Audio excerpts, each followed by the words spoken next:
Welcome back to Face to Face. We're chatting with Ken and Lynn Overton, and we're talking about the situation that Lynn found herself in, and she's in hospital in Devonport, and there's a question about there's not going to be enough time to drive to Hobart, and even with an air ambulance, the chances that you would survive, Lynn, are very slim. When they ask for the air ambulance, where is it? Well, we asked the doctor to just give us a few moments as a family to discuss it and to pray about what to do, and he said, I'll go and find out where it would be and how long before it would land and take Lynn to Hobart.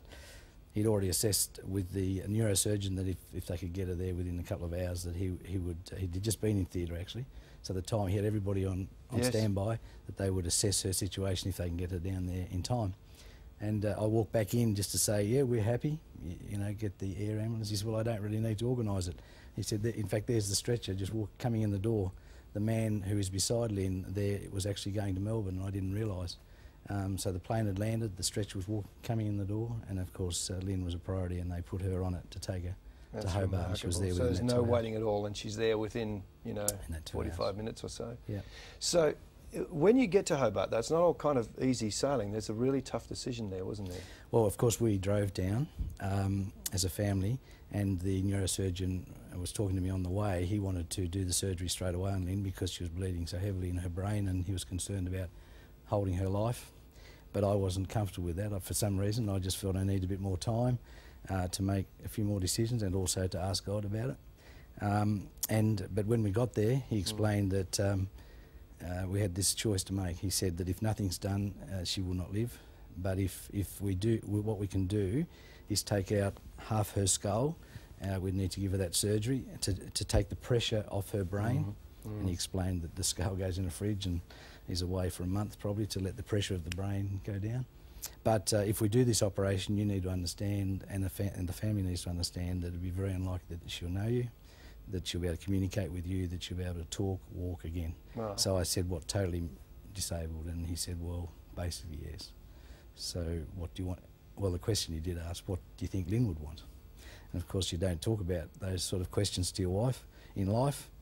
But what happened to me the night before, and you might want to allude to that later, is the reason that I was able to make the decision to go ahead, looking at all of the circumstances up to this point, to trust God in this and just give her every opportunity. So they do the operation, and then there's a long recovery, you know, and Lynn, as you wake up and you realise that things aren't working the way they used to when you were back in the gym, how did you feel then? Was that something of relief, anger, well, concern? my first reaction was shock, I think, because at 47 you don't ever imagine that anything like that would happen to you. Yes. When you're fit and... Yeah. So shock for a start. Yep. Then I had incredible peace while I was in hospital. That's fantastic. I mean, it's hard to believe that you had peace in the middle of all that was going on around you. You just felt a sense of calm and peace. Well, once Ken explained to me the way everything had fitted into place, I knew that God was with me. Yes. And I knew that hundreds of people around Australia were praying for me. Yes. So I just had, I was fairly peaceful about the whole situation. And you're at peace that you felt that you would continue to recover? Ken, when did you kind of realise that Lynn wasn't going to be a vegetable? Because that must have been a terrible wait.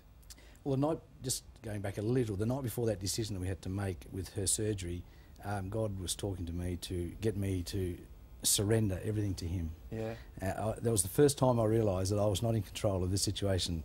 In my life, I've been in business, and you know, you make this happen, that happen. But I just realised the breath that Lynn was going to breathe or not was entirely in God's hands, and He got me to surrender to Him no matter what the outcome would be. And He even was putting me through how would it be, you know, if she was in a vegetative state, if she was in a wheelchair, how would you handle that, you know? And I came to the point of saying to the Lord that if somehow you spare her life, and whatever the outcome's going to be, it's going to give you glory and honour you in some way, that I would sort of reluctantly, but I would accept that.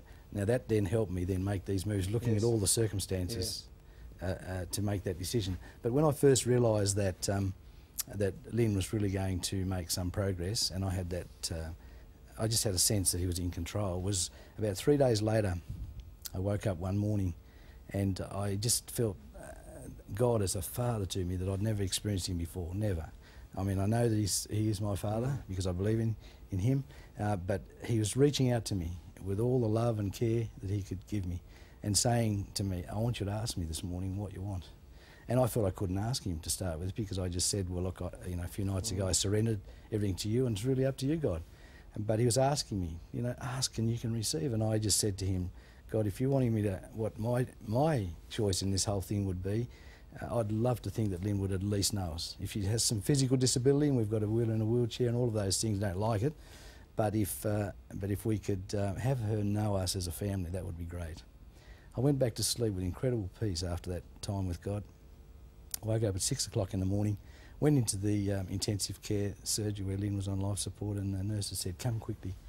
I want you to see if there's any response from Lynn. I said, oh, what's happening? And they said, we've just pulled back some of the sedation and she's making some signs. And I went to the bedside there and I could see the look in her eyes, the look of life.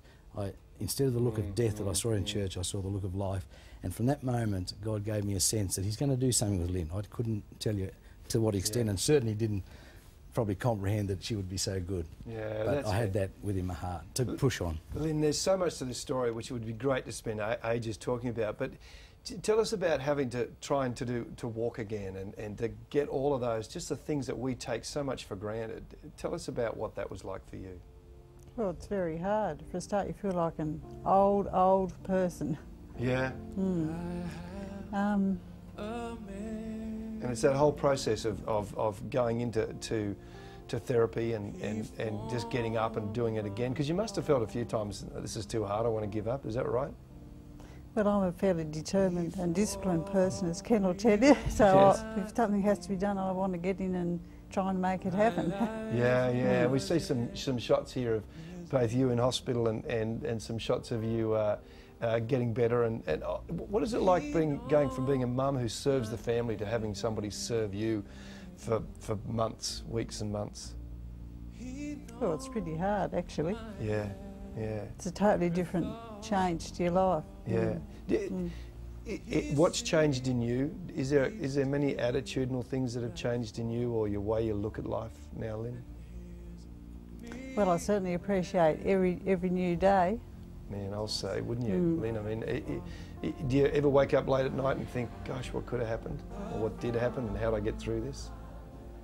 The only way I got through it was because I had Jesus with me every step of the way. Yeah. That's the only way. Yeah, that's fantastic. Ken, I mean, that's so obvious in so many steps of this story, isn't it? I mean, you must be incredibly grateful looking back to see what had happened.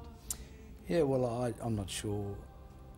People do an incredible thing to actually cope with these circumstances if they're faced with them without God. For me, just the loneliness and the answers that you perhaps want about certain decisions that have to be made, to have God and know him is a wonderful thing, And the thing that I really experienced was his faithfulness in that what he promised that he would do in a circumstance of life that was beyond your control, he did. And such as that, if you cast your cares upon him, he'll care for you. He will not leave you, he will not forsake you.